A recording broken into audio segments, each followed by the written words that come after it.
Hey guys, Taylor Castleberry here. I'm going to show you guys how to set up our broadcast camera. And as you can see, if you look down this way, we've got our rails that we're going to have. And then right here, we're going to have our main camera. So let's get started on this one. So all of our equipment is hosted and stored in this back room over here.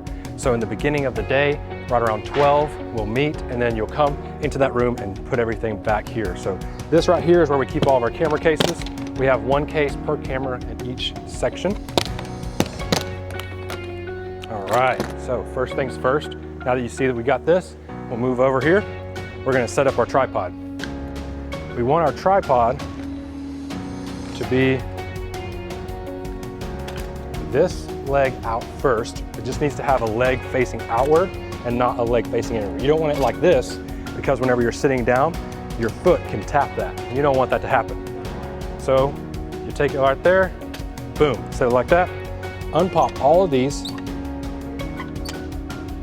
There's 3 on the bottom ones, there's 2 levels, pop, pop, pop, pop. And then I just tighten them down again.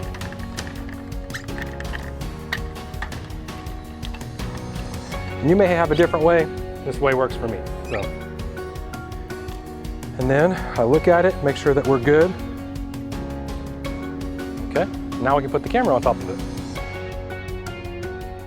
These are the EVA1 Panasonic cameras. I'm gonna slide it on this right here. As you can see, if you get closer in here, it just, all of them have the base plate on there already.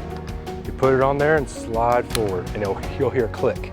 Let's do that again, that way you can hear it. Click, there you go. Now you know it's in there, secure. The click keeps it from falling back or forward or backward if it's not tightened. But around over here, you'll see there's this little twisty. And that will make it tightly secured to the base. All right, now let's get some other stuff over here. This is the built-in monitor for the camera. It's very important. So we'll put that on first, and then we'll put on this third-party monitor. That's actually what we're going to be looking at. We set it up right here. So we'll do that first. I like to have it, all of your knobs facing towards you. Makes it a whole lot easier to adjust instead of having to reach around and adjust it that way. We may do some micro adjustments, but this is the main way. You can see if you're sitting down right here, it's almost eye level. That's kind of where we want it to be. Now for this, you'll see it has a screw in right here. That's going to go to any number of these holes right here. All of them will work. I put it right here in the second hole in towards the back here. Get it nice and tight. You'll feel it. Get snug. Raise it like that. Take this cord right here, go around the camera on this side of it, and follow me over to this side. Right here, there's a little bitty spot called LCD, and that's where this cord is going to plug in. And sometimes you'll get confused. You'll try and put it in this way. If you look real close, it's kind of hard to see right now, but there's actually a little bitty arrow.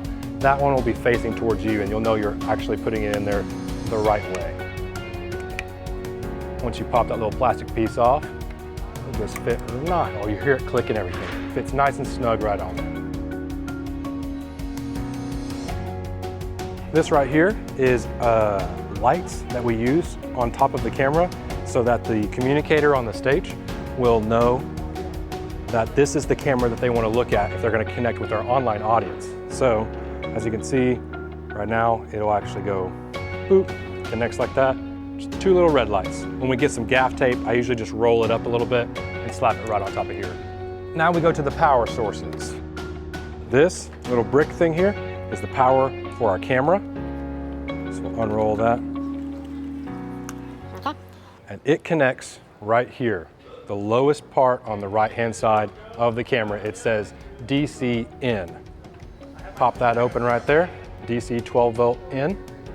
I like to take the cord and go within here and come through. So come around over here. I want you to see how I do it. And there's a reason why. So I like to have it come through this side like that right there. and then it connects. That way, it's not gonna be actually hitting your legs whenever you've got your legs in the center here. It's gonna be on the outside. And then I take it where you see there's a little gap right here, and you see the little plug-in. I actually take that gap and I put it right there. It kind of just sits. And then we'll gap tape one little strip and connect it to this side of the leg. Now we have our other power source, which is gonna power our monitor right here. This one's very similar. Its power is on this side. So I do a very similar thing. I come through here, click that. And this one's so low that it just kind of falls all the way to the ground, just like that. And now we have the funnest part of the camera. This is our zoom in, zoom out, and this is our focus button. So we press this button right here. It'll allow us to zoom in, zoom out, press focus. So this has a twisty on it, makes it get wider. You'll feel it out, okay? And then twist that right there. Just like that. And you'll feel it, it'll have a real nice snugness to that. And we have actually a strip of gaff tape right there to keep it really strong connection right to the deal. So now this little cord right here, come around over here. It has a little part that connects to the lens itself called remote. And if you'll look at this, there's a little arrow, just like we had up here with the LCD screen. Right here is a little arrow, that faces you, and then it just pops, clicks right in. Very simple. The next thing that I do is once we get all the power connected, which I'll show you in a moment, we are going to fix our horizon and make sure that the balance is set. So that way, if you move it right to left, then it's gonna be completely smooth as you move it back and forth. You want this little ball head to be perfectly aligned, so that way it's easy and you don't mess it. It kind of gets wonky. If you have it tilted like this, your horizon's off, then as you're following right to left, it's like coming down and it's going back up, and it's weird. So I found that I've made many mistakes with that before. So that's a very, very pivotal point to get done. So now we're going to do power. We're going to run some power. So to do that, we're going to follow me.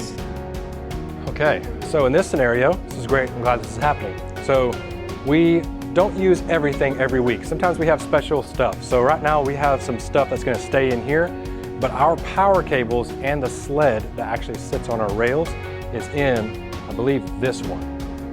Yeah, let me check. Yep, it's in this cabinet. So what we're gonna do is I'm actually gonna move some of this out, and we're back. So, moved everything out of the way. Right down here at the very bottom is where we put all of our power cables and our sled. So I set it right on top. If you look at it, whenever we've wrapped everything up, we just loop it, put it right on top of this. And then we have this bad boy.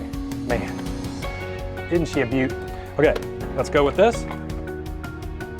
This bad boy is gonna lay down right here. And then you'll see that there's some different type of power cables. This one has 3 outlets, and that is specifically for the rail camera. So I separated out of this 2 different cables and set it apart. Now that I've got my cable separated, it's just one cable. Come over here, and this is where we plug it in. Right here, you can see, I don't know what this is, but we're just gonna leave that in there. You can see there's one outlet right here in this pillar. If you look over there, that's our first camera right there.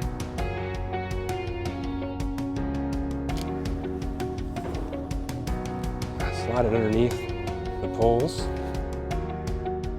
And it lays right there and connects to this one. Now we've got multiple outlets down here to plug into. And that's where this one will plug into, our camera and our monitor. Now that those are both plugged in, I can flick my camera on. It's right here. It's a little silver switch, and it's always pushed backward whenever it's off, and I push it forward to turn it on. And you'll see, if you look right here, it'll pop right up. It takes a couple seconds, orients itself. Now, if you ever want to turn the camera off, you don't want to unplug it while the camera's on. It's just a safety precaution, because sometimes cameras don't like being ripped from their power source. I don't think we'd like that either. So you just flip it off, power off, and it's gonna wait for about and 3 or 4 seconds, and then you'll see it go black. Once it goes black, then you can unplug. You see that these often come on by themselves, and then we just need a HDMI cord. It's gonna go from here to here. So let's check in here and see if we have an HDMI cord. Yay! HDMI cord, so fun. Okay. You'll see our HDMI in the upper left-hand corner of the back of the camera. It says HDMI. Pop that open. I'm gonna go around here because it kind of naturally flows like that.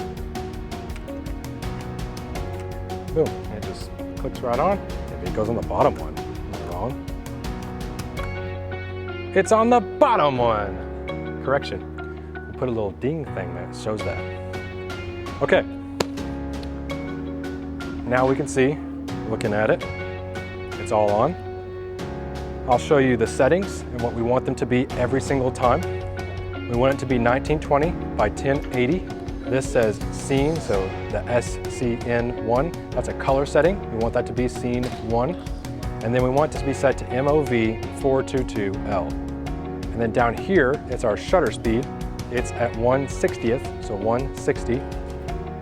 And we want this to be set to ISO 1600. And then right here, we have it 6600 Kelvin, which is another white balance color thing, plus 1.1. If you ever see any of these off, make sure to change them because we match every single camera to their same settings.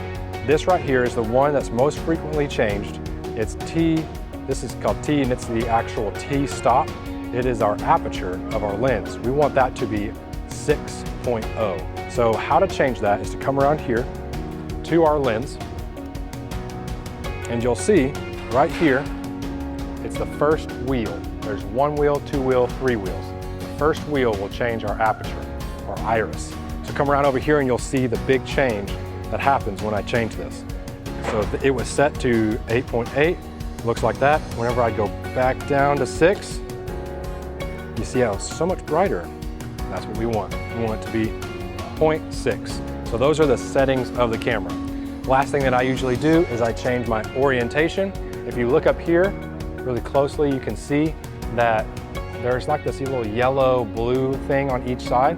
It shows you if you're way off on your horizon. See how it all turned yellow and it started like going, whoa, that one's high, this one's high. This is not right, we need to fix this. So I'll come over here. All I did was come around here and I want to show you how I loosen this. This is what they call a half ball little mount. So as I twist, twist it like that, it gets loose. And then when I tighten it with the righty-tighty, it gets tighter. So I go loose a little bit, not all the way loose where I've twisted it 20 times, because then it's gonna, when I get it where I want, I'll have to tighten a whole lot and it might get off. So, whoo, that scared me. Okay, there is a little bubble at the top of this one right here, and that bubble needs to be right in the center of that. It's kind of like what you use in construction and stuff. So I kind of peer over and look at it, try and get that little bubble in the center there, feel it out. And then I'll also be looking at this screen. So I just lightly tightened it, and I might wiggle it a little bit, try and get it, there we go, a little bit too much. I did a little too much. There we go, maybe a little bit more, there we go. That feels right. So you can see the yellow and the blue have completely connected. And I tightened down pretty tight, and that should be correct throughout, moving side to side. And we might do any micro adjustments whenever all the people are on the top. Sweet.